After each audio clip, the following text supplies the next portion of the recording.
అందరికీ నమస్కారం అండి. నా పేరు శ్రీనివాసనవుడు.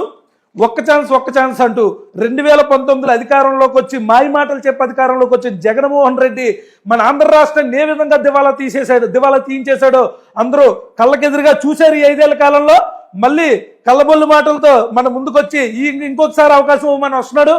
ఒక్కసారి ప్రజలు ఆంధ్రప్రదేశ్లో ఉన్న యావత్ ప్రజానికం కూడా, ఆంధ్రప్రదేశ్లో ఉన్న ప్రజలు కానీ, ఇతర రాష్ట్రాల్లో ఉన్న ప్రజలు కానీ, ఎన్ఆర్ఐలు కానీ అందరూ కూడా విజ్ఞతతో ఒక్కసారి ఆలోచించి ఇంకో 4 రోజులు, రేపు మే 13 సార్వత్రిక ఎన్నికలు జరగబోతున్నాయి. ఈ 4 రోజుల ముందు ప్రతి ఒక్క ఇంట్లో కూడా మనకి తల్లిదండ్రుల నుంచి వచ్చిన వారసత్వ ఆస్తి కానీ, లేదంటే మనం కానీ తల్లిదండ్రులు కొనుక్కున్న ఆస్తి కానీ రిజిస్టర్డ్ డాక్యుమెంట్లు తీయండి. ఒక్కసారి ఏదైతే ఈ రిజిస్టర్డ్ డాక్యుమెంట్లు ఉన్నాయో మార్కెట్లో ఒక్కసారి పెట్టండి.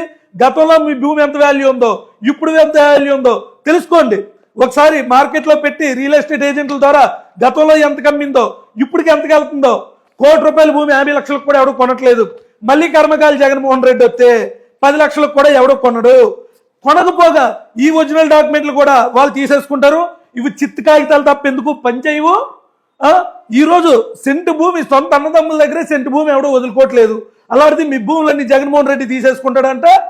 కర్మకాలిగా నోటెత్తే మొత్తం ఏదైతే ఉందో అన్ని జగన్మోహన్ రెడ్డికి శాంతం ఇచ్చేయాల్సి వస్తుంది. ఎందుకంటే ఆయన డెమోక్రటిక్ వేలో ఏ రోజు ఫాలో అవడం. ఆయన చేసిందే చట్టం, ఆయన చెప్పిందే వేదం. ఆయనకి కానీ ఎదురెళ్తే కేసులు పెట్టి లోపలేస్తాడు.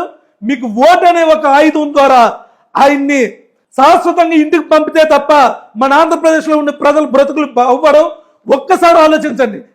నేనేదో చెప్పానని కాదు, ఒక్కసారి మీ డాక్యుమెంట్లు తీసి మార్కెట్లో పెట్టి దీని వాల్యూ ఎంత, ఇది రేపు మళ్ళీ మీరు కానీ ఓటైతే ఇది చిత్తు కాగితమే, ఎందుకు పంచాయతీ రిజిస్టర్డ్ డాక్యుమెంట్.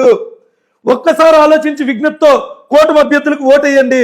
సైకిల్ మీద, గాజు గ్లాస్ మీద, కమలం పువ్వు గుర్తు మీద ఓటేసి అభ్యర్థులు అసెంబ్లీకి, పార్లమెంట్కి పంపిస్తే మన మంచి సుపరిపాలన వస్తుంది.